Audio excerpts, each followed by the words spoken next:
Retirement नंतर तुम्हाला मनाला पीस ऑफ माइंड म्हणजे मनशांती, स्थैर्य असायला हवं.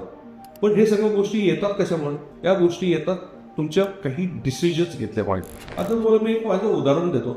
माझे एक डॉक्टर क्लायंट आहेत, मुलं त्यांची बाहेर सेटल आहेत. त्यांनी वयाच्या 65 वर्षापर्यंत केलं सगळं, प्रॅक्टिस वगैरे केली आणि त्याच्यानंतर त्यांना असं वाटलं की आता बस झालं, मला आता आम्हाला टाईम स्पेंड करायचा आहे हजबंड वाईफ दोघांना एकत्र.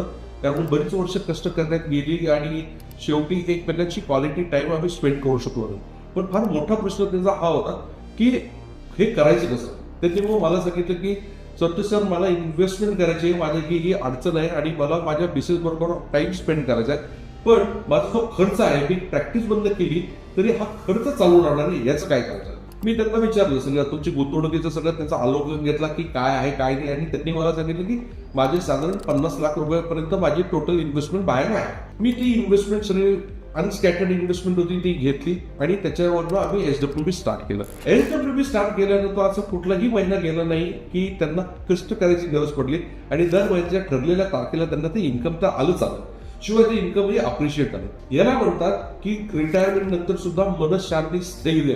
कारण जर तुम्ही रिटायरमेंट नंतर नुसतं जर विचार करत असाल की आता कसं होणार, पुढे काय होणार, पैसे कुठून आणणार, पैसे कसे उभे करणार, तर तुम्ही आयुष्यात कधी रिटायर होऊ शकत नाही.